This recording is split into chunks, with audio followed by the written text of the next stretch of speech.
పరకాలం మా అడ్డా ఇండిపెండెంట్ గా పోటీ చేసేనా గెలుస్తాను అన్న కొండా సుస్మిత కామెంట్స్ కి కౌంటర్ ఇచ్చారు కాంగ్రెస్ మహిళా నేత ఇందిరా శోభన్. నోటికి ఏదొస్తే అది మాట్లాడొద్దు అని హెచ్చరించారు. మీ వల్ల కొండా సురేఖ తలదించుకునే పరిస్థితి వచ్చిందన్నారు. ఇద్దరి మధ్య డైలాగ్ వార్ని చూద్దాం. అచ్చ కాంగ్రెస్ వర్సెస్ పచ్చ కాంగ్రెస్ అయింది. ఇక్కడ మొత్తం పచ్చ కాంగ్రెస్ మాత్రమే నడుస్తున్నది. ఇక్కడ అచ్చ కాంగ్రెస్ ఏది నడవట్లేదు. కాంగ్రెస్ సభ్యులు ఎవ్వరూ ఆనందంగా లేరు. మా నాన్న మా అమ్మ బాబాలు వేరుండొచ్చు, నా బాబాలు వేరుండొచ్చు, కానీ అందరం కలిపి ఒకటే తాటి కిందికి వచ్చేది ఎక్కడ అంటే ప్రజాసేవ దగ్గర.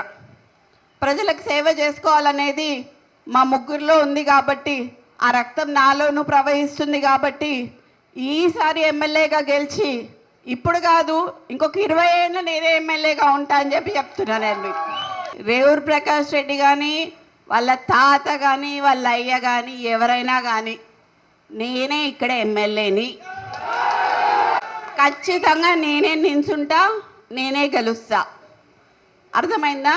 ఈ సందర్భంగా నేను నీకు ఇక్కడ నుంచే చెప్తున్నా, నువ్వు ఇప్పుడు రాజీనామా చేయమని చెప్పు, ఇప్పుడు ఇద్దరం నించుందాము, ఎవరు గెలుస్తారో చూద్దాము. కాంగ్రెస్ పార్టీ కాదు పచ్చ కాంగ్రెస్ పార్టీ అని మాట్లాడుతున్నాం. మనం కూడా పోయి వచ్చినాం కదా, మనం ఒక పార్టీలో ఏం లేం కదా.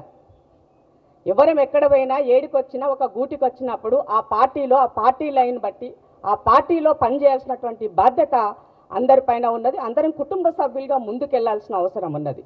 ఇప్పుడు నువ్వు చేసిన దానికి నీ తల్లి తలదించుకునే పరిస్థితి వచ్చింది. ఆల్రెడీ క్షమాపణ చెప్పిన సంగతి మర్చిపోయినావమ్మా.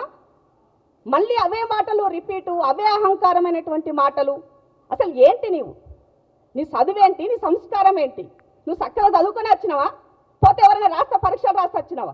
నీ భాష, మీ మాటలు, మీవన్నీ కూడా చాలా కేర్ఫుల్గా వస్తే బాగుంటుంది. ఇష్టం ఉన్నట్టుగా మాట్లాడి నీ నోటికి ఏదొచ్చినట్టు చేస్తే కాంగ్రెస్ పార్టీ కార్యకర్తలు కానీ, కాంగ్రెస్ కుటుంబ సభ్యులు కానీ, రేవంత్ అన్న అభిమానులు కానీ, పాలమూరు బిడ్డలు కానీ ఎవ్వరూ కూడా ఉపేక్షించరు. గుర్తుంచుకోకుండా సుష్మమ్మ, మీరెవరైనా ప్రెస్ మీట్లు పెట్టి ఖండించే ప్రయత్నం చేసి ఇంకేదైనా చేసినట్లయితే మరింత రెచ్చిపోయి మాట్లాడుతుంటే ఏం రెచ్చిపోతావమ్మా?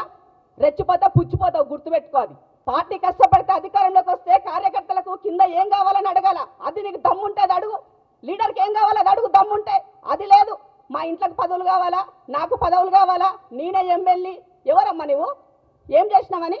ఏం కష్టపడ్డావు పార్టీ కోసం? ఏం చేసినావని?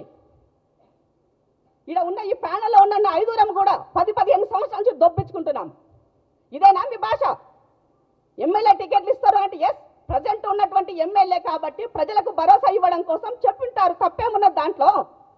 ఎలక్షన్లు ఇంకా 2 సంవత్సరాలు ఉన్నది. వచ్చినప్పటికీ ఆ రోజు ఉన్నటువంటి ఈక్వేషన్స్ రకరకాలుగా ఉంటాయి. నువ్వు ఉమెన్వి, రాబోయే రోజుల్లో రిజర్వేషన్లు అమలు అవుతాయి, సీట్లు పెరుగుతాయి, అప్పుడు అవకాశాలు వస్తాయి. ఓపిక లేకపోతే ఎట్లా రాజకీయాలలో?